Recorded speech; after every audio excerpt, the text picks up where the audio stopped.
So mag-share lang ako sa inyo ngayon mga kadyani ng tatlong OLA na talagang never ako naka-receive ng mga harassments. Okay? Na i-share ko sa inyo. Hindi ko sinasabing, porque sinare ko sa inyo, nanghihikayat na ako na mangutang kayo o magpo-promote ako ng OLA rito. Hindi. Sinishare ko lang po yung experience ko dito sa legit na tatlong OLA na subukan ko na walang harassments. Pero bago lahat, maglalabing po muna kasi napakipala po ang aking channel, Johnny Depp. At paki-subscribe na rin po. Nagbulbul pa. Paki-subscribe na rin po at malaking tulong po yung pag-like, pag-share, pag-hit ng notification bell para sa aking channel. At ulitin ko, hindi po ako nanghihikayat, hindi po ako OLA promoter, hindi po ako OLA agent, at hindi po ito sponsored ng mga OLA. Ang gusto ko lang pong gawin ay ang subukang applyan para may ma-share ko sa inyo na real experience ko para magkaroon kayo ng tamang expectations sa kung paano ang kanilang procedure o kanilang process ng kanilang pagpapautang at ng kanilang paniningil para magkaroon kayo ng tamang heads up dito sa mga info na ginagawa ko para magkaroon kayo ng tamang gabay dito sa mga OLA. Ulitin ko lang po. Then, okay, pag-usapan natin. Unahin ko lang po muna ngayon, ito sinusubukan ko talaga na OLA na hindi ako na-harass din. Muntik na mag-due date, pero puro lang, may reminder. Buti na bayaran ko rin kagad, gawa ko ng paraan. Pero ito ang aking number 3, si Kasyalo. Mababa ang interest, tama lang, sakto lang sa 15% per month.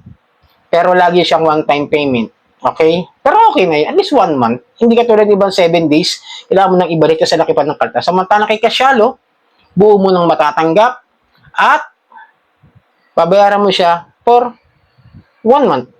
And then, 6% yung interest, then the processing fee o yung mga tinatawag nilang mga, hindi man advance payment, processing fee, tsaka yung mga tinatawag nilang insurance fee, medyo dun papasok yung 15 plus na interest. Mga 15 to 16% per month. Okay na. At least, nakapalo sila sa rules na 10,000, pababa 15% per month. Okay?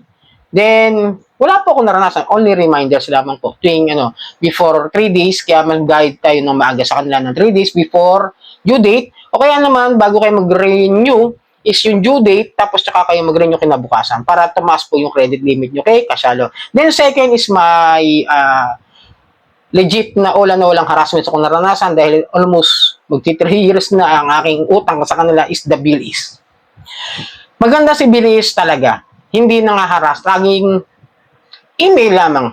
Hindi nga tumatawag kahit na active yung number ko. Totoo lang, gusto kong manghingi ng paumanhin din sa mga nanonood sa akin kung bakit hindi ko nababayaran. No?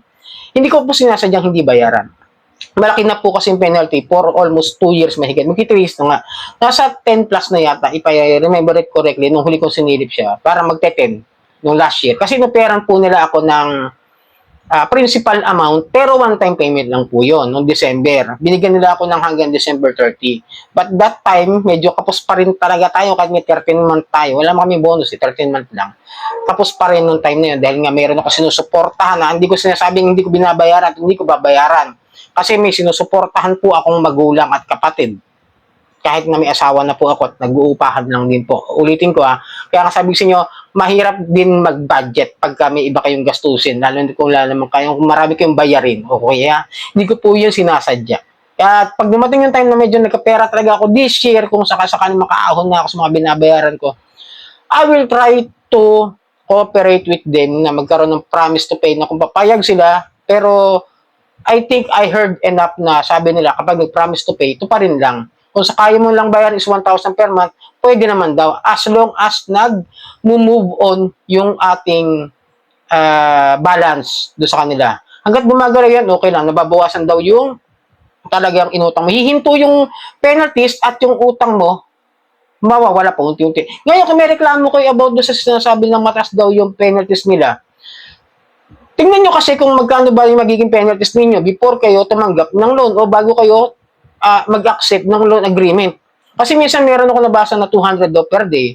Hindi ko sure kung totoo yun. Kasi sa akin, noong time na yun, ang aking penalty per day parang 5 pesos per day lang. Kasi yung iba sinasabi parang 50 pesos daw hanggang 200. I'm not sure, no? Kasi hindi pa ako nakapag-encounter na talagang kasi nilabas nila yung legit na bracket ng kanilang repayment details doon. Wala akong nakita. Wala kasi nag-share. Parang by their opinion na lang o baka by their instinct na akala na ganun.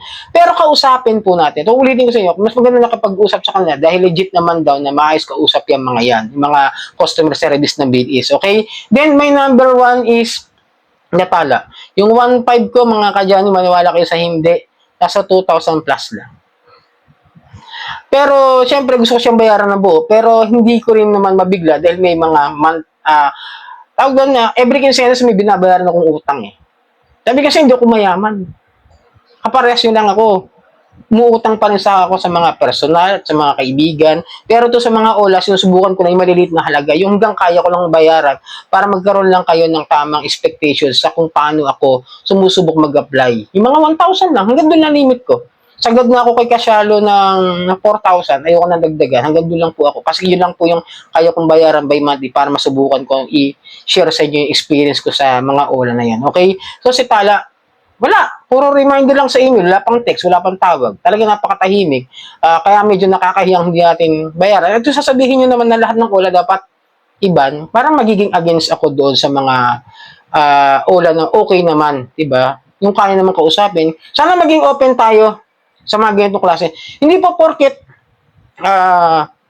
lahat ng naranasan nyo sa ola is masama, lahat ng ola ay dapat tanggalin. Isipin na lang natin meron tayong 10 kaibigan.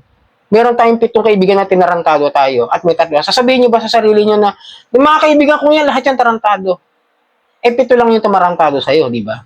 Pwede mo sabihin ganun? Hindi. Bigyan natin ng balance ang bawat bagay. Alamin natin, mag-research muna tayo bago natin kasi pasukin yung isang ola. Kung may issue ba yan, kung may harassment ba yan, kung tama ba yung ginagawa nila sa kanilang pagpapautang at sa kanilang paniningil. Pag-aralan natin, magkaroon tayo ng due diligence at research dyan sa mga ola na papasukin natin utangan at susubukan natin utangan. So sana nakatulong ang video ito. Muli maglalambing ako sa inyo na pakipalo po ang aking Johnny Depp. Subscribe, like, and share at hit nyo yung notification bell para updated sa mga videos dito sa Honest Ola Reviews. Maraming po salamat sa ulitin.